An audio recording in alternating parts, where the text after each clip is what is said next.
일본산 잉어는 어항에 자라게 하면 한 5cm에서 한 8cm가 자란다고 합니다. 그런데 그 잉어를 어항에서 꺼내어 작은 연못에 두게 되면 옮겨 놓으면 그 잉어가 약 25cm 가까이 조금 더 큰 사이즈로 자라게 된다고 합니다. 5cm에서 25cm도 굉장히 큰 거지만 그 잉어를 더 큰 연못으로 옮겨 놓으면 그 잉어는 5cm에서 무려 50cm까지 47cm에서부터 50cm까지 자라게 된다고 합니다. 또한 이것은 아무것도 아닌데 상어를 우리가 잘 알고 있지 않습니까? 어린 치어 상어를 수족관에 두어서 자라게 하면 이 수족관에 자라는 이 어린 상어가 15cm까지 자라게 된다고 얘기합니다. 그러나 이 같은 치어 상어를 대서양이나 태평양의 그 바다의 한복판에 갖다 놓으면 그 치어 상어들이 무려 2m까지 자라게 된다고 하는 것입니다. 무엇이 문제일까 연구했던 많은 사람들의 이야기들이 경계가 이런 차이를 만들어낸다고 그런 보고서를 내고 있습니다. 어떤 울타리를 치고 살아가느냐, 어떤 경계를 가지고 있느냐, 어떤 자기 벽을 갖고 있느냐에 따라서 그 사람의 차이가 결정된다는 것입니다. 여러분은 어떠십니까? 교사주일에 어떤 설교를 해야 될까 고민해 봤었고, 과연 우리가 꿈꾸고 있는 것이 무엇일까 하는 것들을 되돌아보면서 과연 나는 어떤 동물인지, 어느 정도의 물고기 상태인지 하는 것들을 생각해 보게 되었습니다. 작은 어항에서 뛰놀고 있는 15cm 정도의 물고기인지, 아니면 정말 2m 정도까지 커갈 수 있는 2m가 훌쩍 넘는 그런 고기로 성장할 수 있는 그런 경계를 가지고 있는지, 경계의 확장을 가지고 있는지 우리가 우리 자신들을 한 번쯤 돌아볼 필요가 있다는 말입니다. 정말 주의 교회 안에서 교사의 일들로 아이들을 가르치고 있는 선생님들의 그 지도력이, 그 영향력이 아이들에게 가장 큰 것일 텐데, 그 선생님들이 정말 경계를 뛰어넘는 지경이 넓은 그러한 지도력을 가지고 있다고 한다면 우리에게 자라나는 그 아이들이 정말 경계를 뛰어넘는 2m가 훌쩍 넘는 그런 아이들의 모습들로 성장할 수 있게 될 것이라는 말입니다. 교사주일이 되면 또는 5월이 되면 우리는 가정 이야기들을 많이 하고 있고, 부부 사이에, 부모 사이에, 또 자녀로서, 또 교사로서 가정과 관련된 그 울타리 안에서 우리가 어떤 문제들을 고민할 수밖에 없는 그러한 시즌이 이 5월달이 아닌가 생각이 됩니다. 과연 우리 교회가 꿈꿔야 할 부분은 무엇일까 생각해 봅니다. 우리 교회가 가지고 있어야 될 지경은 어디까지일까 라는 생각을 해보게 됩니다. 여러분들도 같이 이 생각들을 같이 해보시면서 오늘 말씀을 나누면서 주여 내 이 지경을, 주여 이것밖에 되지 않는 이 지경을 좀 넓혀주십시오. 하나님, 우리 가정의 지경 이것밖에 되지 않는데 이렇게 좀 넓혀주십시오. 외쳐보면서 우리가 경계를 한탄하지 말고, 경계를 원망하지 말고, 내 지경의 작음을 불평하지 말고 주님이 내 지경을 넓혀주시면 할 수 있다고 고백하며 하나님 앞에 붙들고 하나님의 그 지경을 꿈꿀 수 있는 우리 모두가 될 수 있기를 주님의 이름으로 축복합니다. 먼저 우리는 우리를 위해 하나님이 예비하신 지경이 있다 하는 사실을 분명히 확신해야 합니다. 함께 읽은 말씀 20절 말씀이 그렇게 말씀하지 않습니까? 네 하나님 여호와께서 내게 허락하신 대로 너의 지경을 넓히신 후에, 지경이 있다는 얘기입니까? 있지 않다는 얘기입니까? 지경이 있다는 얘기죠. 여호와께서 너에게 허락하신 지경이 있다. 너의 지경을 넓히신 후에 네가 이렇게 할 수 있다 라고 말씀하세요. 하나님이 지경을 넓히시겠다 말씀하시는 거죠. 1절 말씀에도 그와 같은 말씀이 등장하지 않습니까? 내 조상의 하나님 여호와께서 너에게 주셔서 차지하게 하신 땅이라고 말씀하시는 그것도 지경을 말씀하고 있는 거죠. 너희가 들어갈 곳, 너희가 차지할 곳, 너희가 들어간 곳, 너희가 누려야 할 곳, 바로 이곳이 있다고 한 사실을 분명히 말씀하고 있다는 말입니다.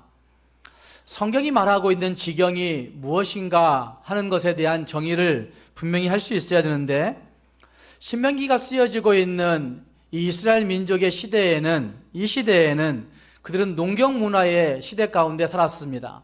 물론 주변 열강들 중에서는 철기 문화에 이미 들어갔던 가나안 족속들이 있었지만, 사실은 이스라엘 민족은 농경 문화 가운데 살고 있어서 농경 문화 시대에는 울타리 치고 사는 겁니다. 우리나라도 그랬지 않습니까? 옛날에 농경 문화 시대에 깊이 살고 있던 우리들이 다 담쌓고 다 무엇인가로 내 영역을 표시하고 그렇게 했다는 말입니다. 땅을 얼마나 소유했느냐, 집을 얼마나 갖고 있느냐, 땅을 얼마나 경작하고 있느냐 하는 것이, 그것이 힘이 되었고, 그것이 권력이 되었고, 그것이 능력이 되었고, 그 사람의 모든 것들을 나타낼 수 있는 자신감이 되었던 적이 있었습니다. 그러나 요즘은 젊은 사람들이 그렇게 행하지는 않습니다. 땅 가지고 있느냐, 집 가지고 있느냐, 이것보다 집을 어떻게 누리고 살고 있느냐, 전세 사느냐, 월세 사느냐, 집 가지고 있느냐가 문제가 아니라 월세 살더라도 좀 폼나게 사는 것, 이것이 오늘 우리 시대 젊은이들의 특징입니다. 어른들은 이걸 이해하지 못합니다. 농경 시대 문화 가운데 있던 사람들이 지금 최고속 인터넷 시대에 살고 있는 젊은 아이들의 사고를 이해할 수가 없다는 말입니다.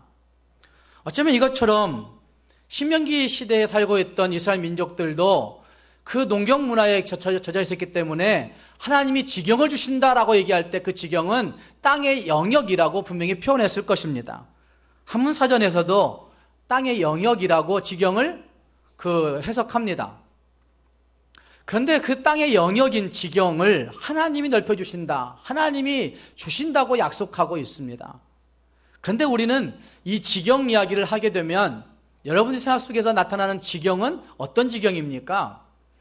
한문에서도 땅의 영역이다 얘기하는데, 우리는 우리가 없는 것, 우리가 부족한 것, 우리가 가지고 있지 못한 것만 생각하면서 지경 얘기하면 죽을 지경, 미칠 지경, 환장할 지경, 지경 얘기하면 다 이런 것만 생각하는 거예요. 못할 지경? 지경이 너무 적어서 정말 죽겠다고 그렇게 얘기하는 거죠. 우리가 왜 이 지경이 되었는가 한탄하죠. 너무너무 지경이 작다고, 너무너무 환경과 처지가 한탄스럽다고, 우리 지경이 왜 이 꼴 되었는지 모르겠다고 얘기하는 지경, 그 지경이 우리에게 있습니다. 아마 이스라엘 민족도 가나안 땅을 앞에 두고 그렇게 한탄했을 수도 있습니다. 정말 저 땅이 우리가 차지할 수 있는 지경이야? 아마 의심했을 수 있을 겁니다. 모세도 여기까지 끝난다는데, 모세는 더 땅에 가지 못한다는데 우리가 과연 저 땅을 우리 지경으로 차지할 수 있어? 정말 우리가 외치는 미칠 지경이라고 얘기할 겁니다. 정말 우리가 저 땅을, 저 영역을 차지할 수나 있을까? 아마 불평하고 원망했을 것입니다. 땅 한 칸 없이 여기까지 왔는데, 집 한 채 없이 여기까지 왔는데 정말 하나님이 지경 주신다고 얘기하는 것이 맞기나 할까? 이런 의심들이, 낙심과 좌절들이 지금 신명기서를 받고 있는 이스라엘 민족의 마음 가운데 깊이 팽배하게 자리 잡고 있었을 수도 있다는 말입니다.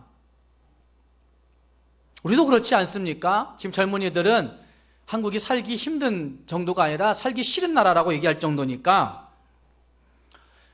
아마 이 신명기서 12장을 얘기하는 오늘의 설교를 지금 듣는 청년들 중에서도 목사님은 좀 시대 감각이 떨어지는 것 같아요. 내 지경은 없는데 왜 하나님이 지경 주신다고 얘기하는지 모르겠다고 얘기하실 사람들도 있을 수도 있을 겁니다. 이스라엘 민족과 똑같이. 그러나 하나님은 분명히 말씀하십니다. 이 10절 말씀에서 너에게 허락하신 대로 너의 지경을 넓히신 후에 라고 말씀하고 있고, 1절 말씀에서 차지하게 하신 땅이라고 말씀하고 있고, 그리고 29절 말씀에서도 분명히 말씀하고 있습니다. 네 하나님 여호와께서 네가 들어가서 쫓아낼 그 민족들을 네 앞에서 멸절하시고 네가 그 땅을 어떻게 해요? 차지하여 거기에 거주하게 하실 때에 라고 말씀하고 있습니다. 잘 읽어보시면 차지한 곳, 너희가 들어간 곳, 너희가 얻은 곳, 너희가 쟁취한 곳, 너희가 싸워서 이긴 곳이라고 말씀하지 아니하시고 하나님이 거주하게 하실 곳, 차지하게 하실 곳, 하나님이 멸절시켜서 너희들을 머물게 하신 곳, 이렇게 말씀하고 있는 것을 유념해서 보셔야 됩니다.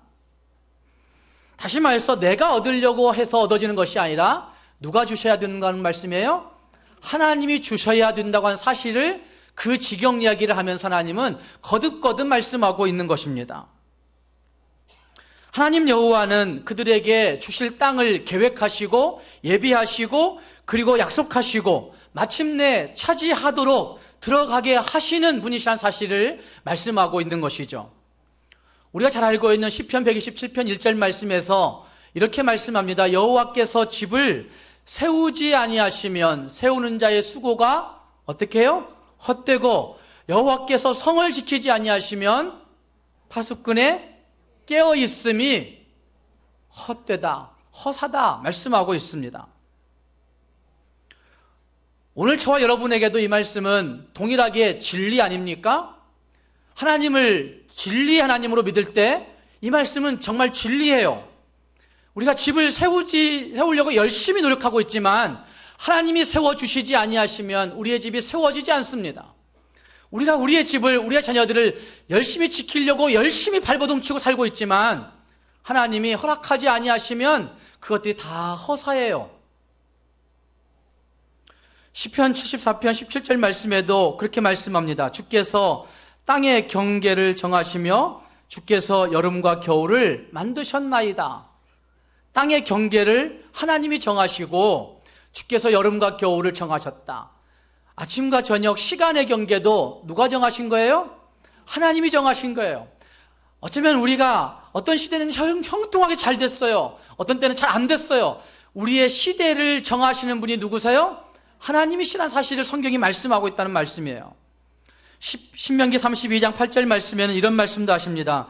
지극히 높으신 자가 민족들에게 기업을 주실 때에, 하나님이 민족들에게 기업을 주실 때에, 인종을 나누실 때에 이스라엘 자손의 수요대로 백성들의 경계를 정하셨도다. 기업을 주시는 분, 인종을 나누시는 분, 그리고 그들의 수요대로 경계를 정하시는 분이 누구세요? 하나님이시라고 성경이 말씀하고 있습니다. 이건 진리예요. 그런데 우리 구원받은 우리들이 하나님이 나에게 주신 지경이 있구나, 하나님이 나에게 주신 넓혀주신 지경이 있구나 라는 사실을 확신할 수 있어야 된다는 말입니다. 여러분의 지경이 과연 무엇입니까? 지경 얘기를 하면 앞에서 말씀드린 대로 땅의 영역만 생각하는 사람들이 있고, 또 지경 이야기를 하면 우리는 돈이라고 생각하는 사람들이 있습니다. 돈.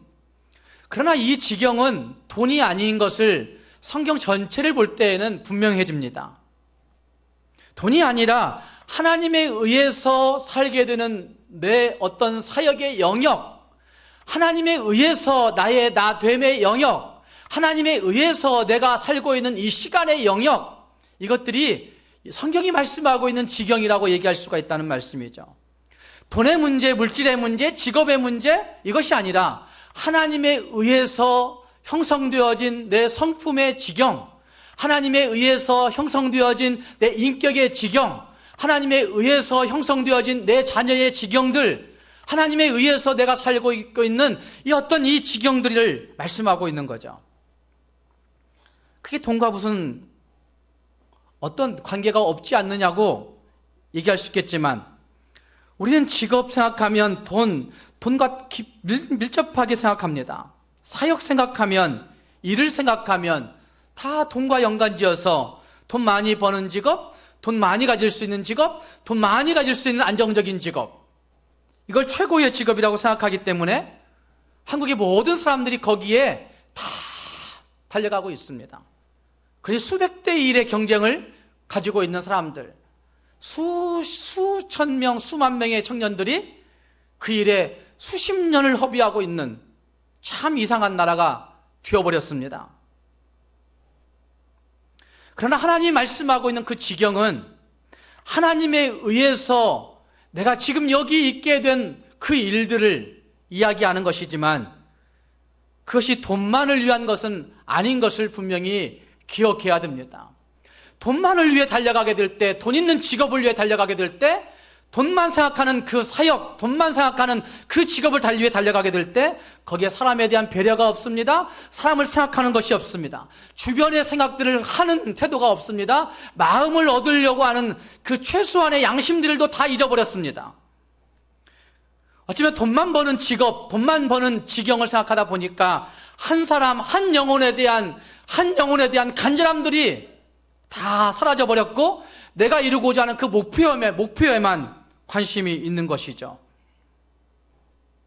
우리가 구하는 지경은 우리 자신의 힘을 얘기할 때가 있고, 우리가 구하는 지경은 내가 얻을 권력을 생각할 때가 있고, 우리가 얘기하는 지경은 내가 누릴 안락함만을 생각하는 것이 있고, 내가 구하고 있는 지경은 하나님 내 지경을 넓혀주십시오라고 외치는 그 지경은 나와 내 가정과 내 자녀와 내 손자와 내 손녀와 내 아내와 내 남편과 내 구성원들이 얻을 이 평안함의 울타리, 기껏 자라봤자 40cm, 50cm 자랄 수 있는 그 정도의 어항들을 생각하는 일들이 많이 있는 것이죠. 사랑하는 여러분, 여러분이 꿈꾸고 있는 그 지경이 진짜 평안한 지경입니까? 정말 여러분들이 생각하는 그곳이 진짜 평안한 안락지대입니까? 컴포트 존이라고 얘기할 수 있는 곳입니까? 돈 많은 곳, 안정적 직업이 있는 곳, 입을 것, 먹을 것 걱정 없는 그곳, 내 주위에 평안하게 지낼 수 있는 그곳들이 진짜 하나님이 나에게 주신 지경인가? 한번 생각해 볼 필요가 있다는 말입니다. 그보다 하나님의 음성이 들릴 수 있고, 그보다 하나님이 보일 수 있고, 하나님의 마음이 느껴질 수 있고, 하나님이 경배받을 수 있고, 하나님 그분이 인정받을 수 있고, 하나님 그분을 느끼며 고백할 수 있는 그곳이 하나님이 우리에게 예비하신 지경이 아니겠습니까? 이만하면 됐지, 이 정도 살면 괜찮은 거야, 여기가 좋사오니. 이유수 목사님과 그런 얘기 했어요. 왜 지방에 있는 분들은 그렇게 기도에 대한 간절함이 없을까? 서울의 큰 교회 제가 가끔 얘기했잖아요. 큰 교회든 작은 교회든 서울에 있는 교회들, 우리 권사님 아들도 하남에서 노량진까지 새벽 기도를 나간다니까요. 하남에서 노량진까지 그 강변북로나 올림픽대로 타고 가도 아무리 빨리 가도 한 30-40분씩 걸려요. 쭉 질주에 달려서 새벽 기도를 그 길 나간 다음에 새벽에 거기서 기도하고 직장 출근을 해요.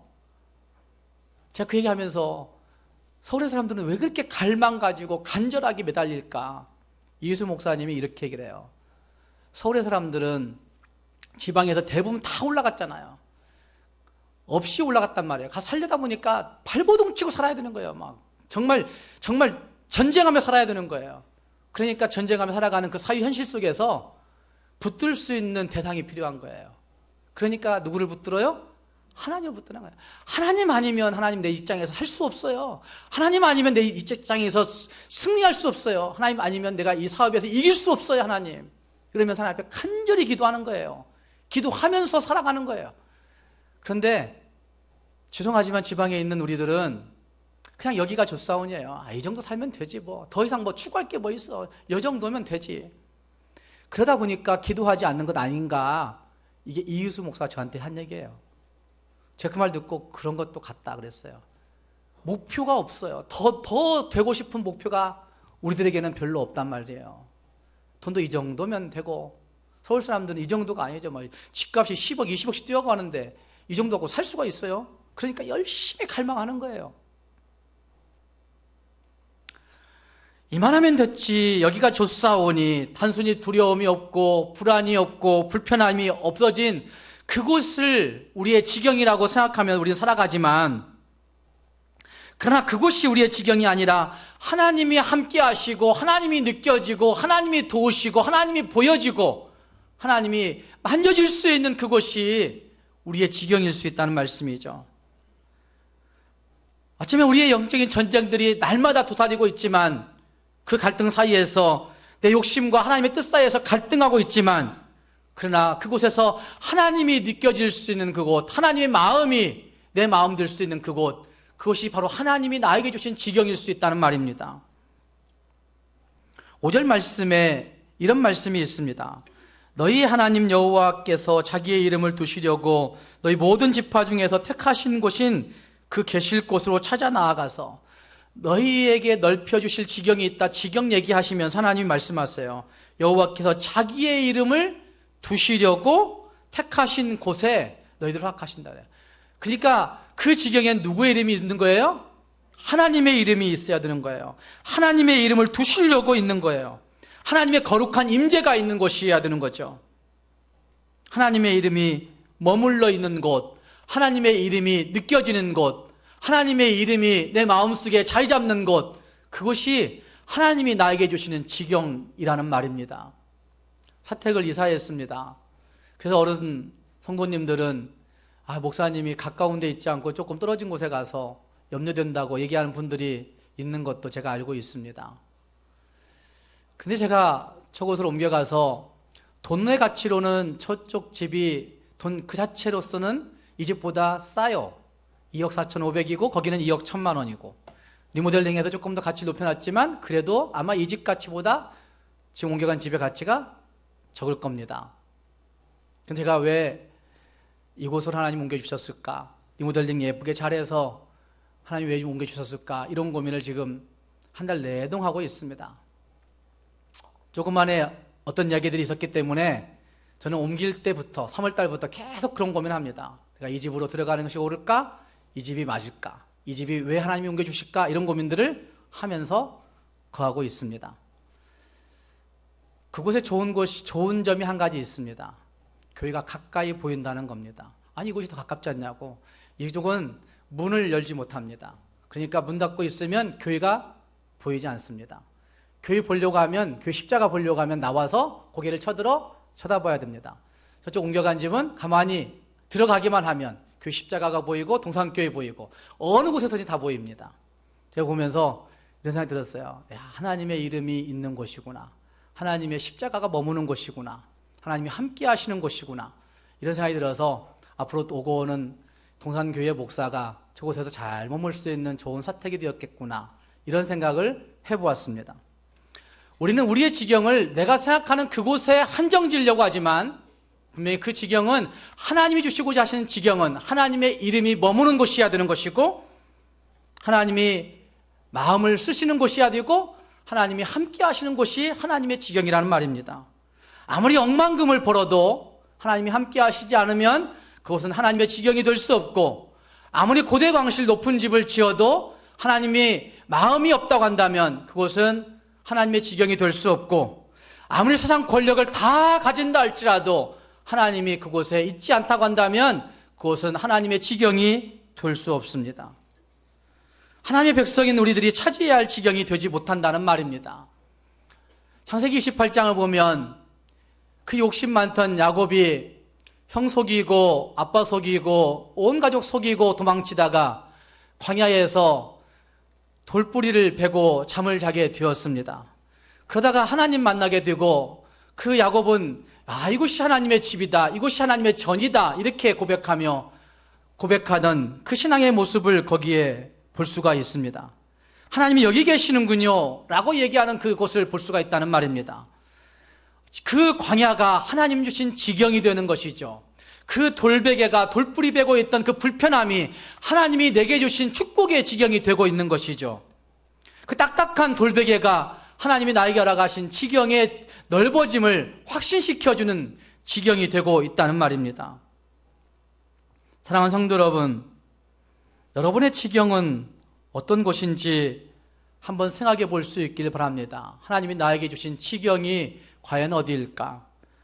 세상 그 어떤 것으로도 대체할 수 없는, 그래서 하나님의 이름을 느끼고 하나님이 바라보아지고 하나님이 고백되어지고 하나님의 마음을 내 마음처럼 고백할 수 있는 그곳이 나에게 있는지 돌아보면서 하나님 앞에서 나의 지경을 넓혀주십시오, 하나님 내 지경을 넓혀주십시오 고백할 수 있는 우리 모두가 될 수 있기를 바랍니다.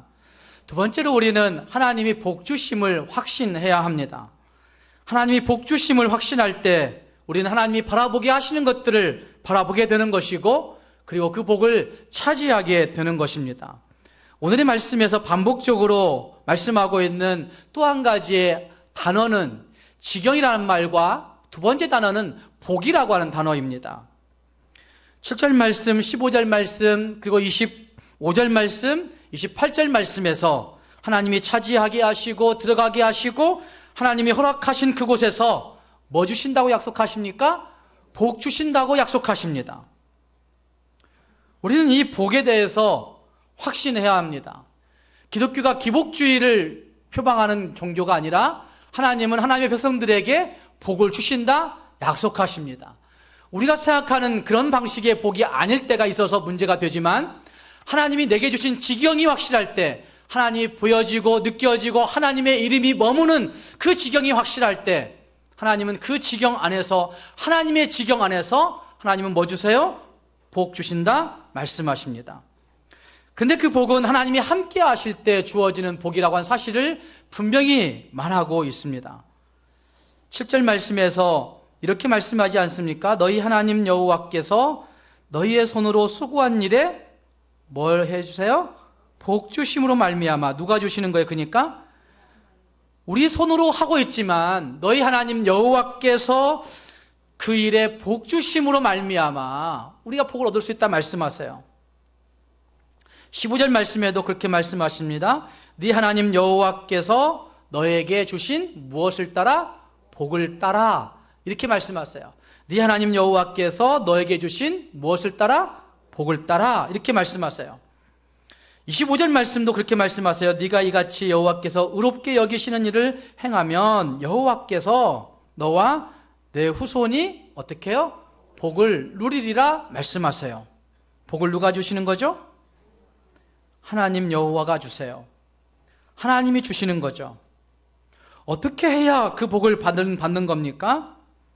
의롭게 여기는 일을 행하면 이라고 하는 말씀이 25절 등장해서 우리는 종종 착각하겠지만, 그러나 우리가 의롭게 여기는 일을 행해서 복 주시는 것이 아니라 하나님께서 그냥 복 주시로 작정하셨기 때문에 하나님과 행복한 동행을 하게 될 때, 하나님을 인정하고 하나님과 함께함을 누릴 때 그 복을 받게 되는 거죠. 그래서 하나님이 대적을 이기게도 하시고 땅에 거주하게도 하시고, 그리고 우리의 지경을 넓혀 주시기도 하시고, 지경을 넓히신다는 표현을 다시 생각해 보시면 우리의 시간의 지경도 넓게 하시죠. 24시간 모두가 다 똑같이 주어졌지만 어떤 사람에게는 그 24시간이 48시간처럼 활용하는 사람도 있는 것을 보면 하나님이 우리의 시간의 지경을 넓혀 주시기도 하시고, 어떤 사람에게는 그 성품의 지경을 넓혀 주시기도 하시고, 어떤 사람에게는 그 인격의 지경을 더욱더 하나님 고귀하게 하시고, 어떤 사람에게는 물질의 지경을 넓혀 주시기도 하시고 하는 일들이 다 하나님께서 해 주시는 것이란 말씀이죠. 지난주 어떤 분하고 얘기 나누면서 그런 얘기를 한 적이 있어요. 그분이 그런 얘기예요.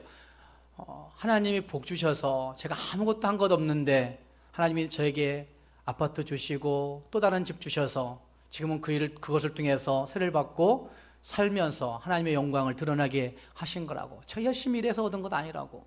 하나님이 그냥 주신 거라고. 하나님 위해 살았던 것뿐밖에 없었다고. 정말 그렇지 않습니까? 돈 모으려고 열심히 움켜쥐면 돈이 모아집니까? 그러나 지나놓고 보면 하나님이 다 주셨던 거예요. 그걸 인정하는데 그렇게 살지 않아요. 제가 지난 주간에 종합소득세 작년 거 신고했어요. 종합소득세 신고한 게 아니라 종합소득세 신고는, 종합소득에 대한 신고는 재정부에서 했고, 저는 이제 그 기부금 영수증 같은 거 집어넣어가지고 여러분들 하는 그 연말정산 그거를 처음 해보는 겁니다. 그래서 할 줄 없어서 저 권성석 목사 불러가지고 제가 홈택스 들어가가지고 쭉 해보는 거예요. 교회가 저의 신고한 총 주신 그 금액이 5,300 몇백만 원, 그 정도 줬어요. 많이 받았죠.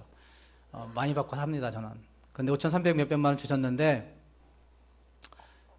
국가가 종교인들에게 이만큼 받으면 이만큼의 필요경비야 라고 뺀 게 있어요. 저희 도서비, 저희 목회 연구비, 신방 관련된 비용들, 이런 것들은 목회자로서 필요한 경비다 해가지고 필요 경비로 빼는 부분이 있어요. 필요 경비를 빼고 나서 저의 순소득이 2,800만 원 정도 됐어요. 2,800만 원 정도.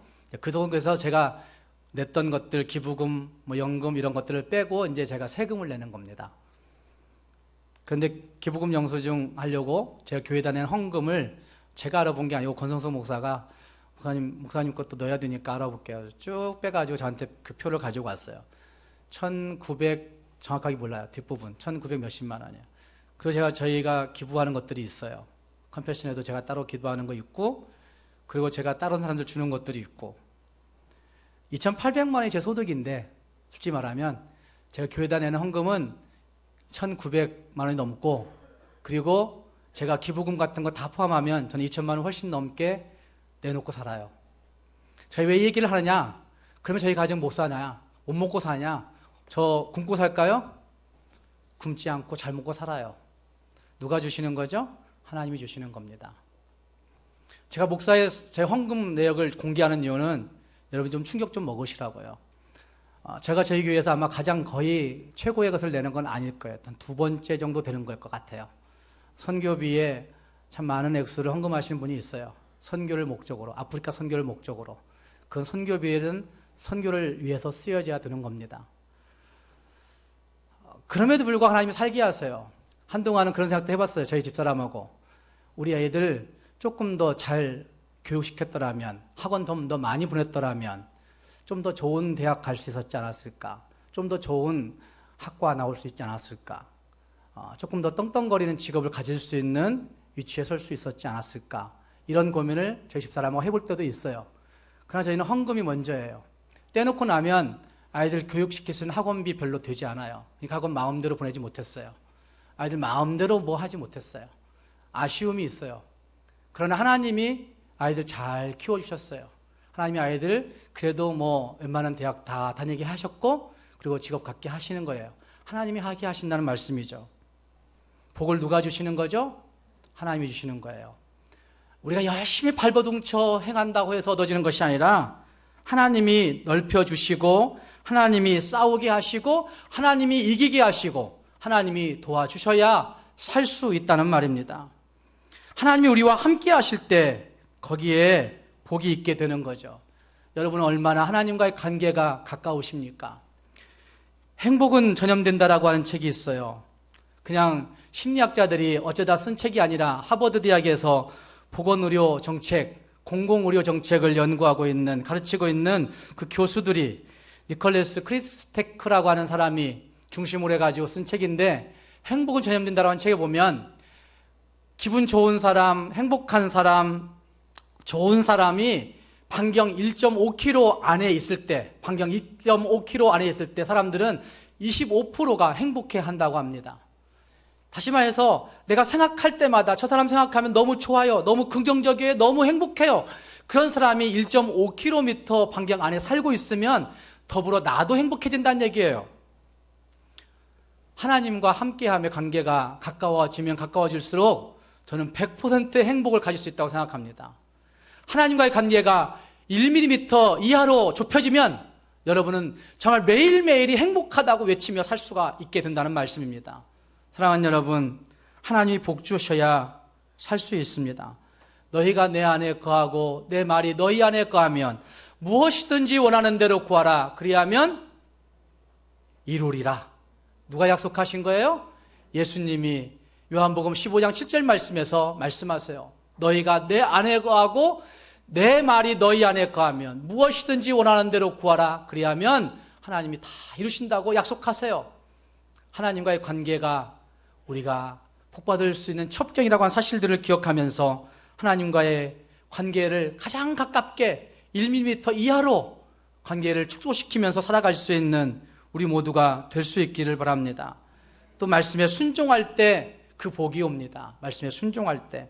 존 맥스웰은 금세기 최고의 리더십의 선구자라고 이야기합니다. 존 맥스웰 목사님이 순종의 역설적 축복이라고 하는 타이틀로 강의를 했는데, 그 제목만 말씀드리면 순종이 왜 축복인가? 순종을 언제 해야 되는가? 라고 하는 사실을 6가지로 얘기하는데 이렇게 얘기해요. 적절한 상황에 있지 않을 때에도 적절한 상황에 있지 않을지라도 순종하라. 문제점이 많더라도 순종해라. 격려받지 못하고 있을지라도 순종해라. 신앙생활 연륜이 짧을지라도 순종하라. 아직까지 어떤 영적 체험이 없더라도 순종해라. 전 과정을 충분히 이해하지 못했지라도 순종하라. 이게 당신들이 받을 수 있는 축복이라고 존 맥스웰 목사님은 그렇게 얘기했어요. 사랑하는 여러분, 말씀에 잘 순종하여서 하나님이 지경을 넓히시는 그 축복 누릴 수 있는 저와 여러분이 될 수 있기를 바랍니다. 마지막으로는 그 복음의 그 축복을 받은 사람들은 그 복을 즐거워하고 나누는 통로가 되어야 되는 것입니다. 함께 읽은 말씀 가운데 그것을 분명히 말씀하고 있지 않습니까? 함께 읽은 7절 말씀을 다시 한번 보시면 거기 곧 너희의 하나님 여호와 앞에서 먹고 너희 하나님 여호와께서 너희의 손으로 수고한 일에 복 주심으로 말미암아 너희와 너희 가족이 뭐 할 거냐? 즐거워할지니라 라고 말씀하고 있고, 그리고 어떤 말씀 계속 보면 후손이 복을 얻을지라 이렇게 말씀하고 있는 것들을 보면 하나님의 복은 나 혼자 누리는 것이 아니라 온 가족이 함께 즐거워할 수 있는 것이고, 하나님의 복은 우리의 후손이 대대로 이어가야 할 복이라는 사실을 말씀하고 있습니다. 여러분 자녀들에게 뭘 나눠주고 싶으시고, 또 우리 교사들은 우리가 가르치는 학생들에게 뭘 주고 싶으십니까? 하나님이 그들의 지경을 넓혀 주셔야만이, 하나님이 그들의 시간의 지경을 넓히시고, 하나님이 그들의 직업의 지경을 넓히시고, 하나님이 그들의 능력의 지경을 넓히시고, 하나님이 그들의 성품의 지경을 넓히실 때에만이 그들이 그 복을 받고 그 복을 이어갈 수 있음을 기억하면서 우리 모두가 하나님이 우리에게 복 주신다 확신하고 선포하며 살아갈 수 있는 저와 여러분이 될 수 있기를 주님의 이름으로 축복합니다. 기도하겠습니다.